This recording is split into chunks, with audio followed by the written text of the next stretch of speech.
అందరికీ నమస్కారం అండి. చరిత్రలో ఈరోజు ఛానల్కు స్వాగతం. అటల్ బిహారీ వాజ్పేయి భారత రాజకీయాల్లో ఒక ప్రత్యేక స్థానం కలిగిన నాయకుడు. ఆయన కేవలం రాజకీయ నాయకుడే కాదు, గొప్ప కవి, వక్త, దేశభక్తుడు కూడా. అటల్ బిహారీ వాజ్పేయి గారు 1924వ సంవత్సరంలో డిసెంబర్ 25వ తేదీ నాడు మధ్యప్రదేశ్లోని గ్వాలియర్లో జన్మించారు. ఆయన తండ్రి కృష్ణ బిహారీ వాజ్పేయి ఉపాధ్యాయుడు. చిన్ననాటి నుంచే వాజ్పేయికి చదువు, సాహిత్యం, దేశభక్తి మీద ఆసక్తి ఉండేది. గ్వాలియర్లోనే విద్యాభ్యాసం పూర్తి చేసి రాజకీయాల వైపు ఆకర్షితులయ్యారు. ఆయన రాష్ట్రీయ స్వయం సేవక్ సంఘ్ RSS ద్వారా ప్రజా జీవితంలోనికి వచ్చారు. తరువాత భారతీయ జనసంఘ్లో కీలక పాత్ర పోషించారు.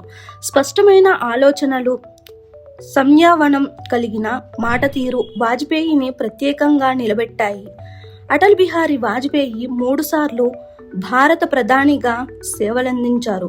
1996, 1998, 2004 ఆయన పాలనలో కొన్ని ముఖ్య ఘట్టాలు.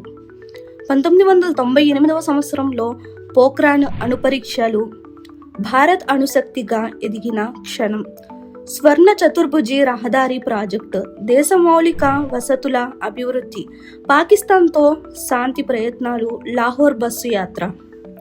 వాజ్పేయి గొప్ప కవి. ఆయన వ్యక్తిత్వంలో దేశభక్తి, మానవత్వం స్పష్టంగా కనిపిస్తాయి. పార్లమెంట్లో ఆయన ప్రసంగాలు ప్రత్యర్థుల నుంచి కూడా గౌరవం పొందేవి.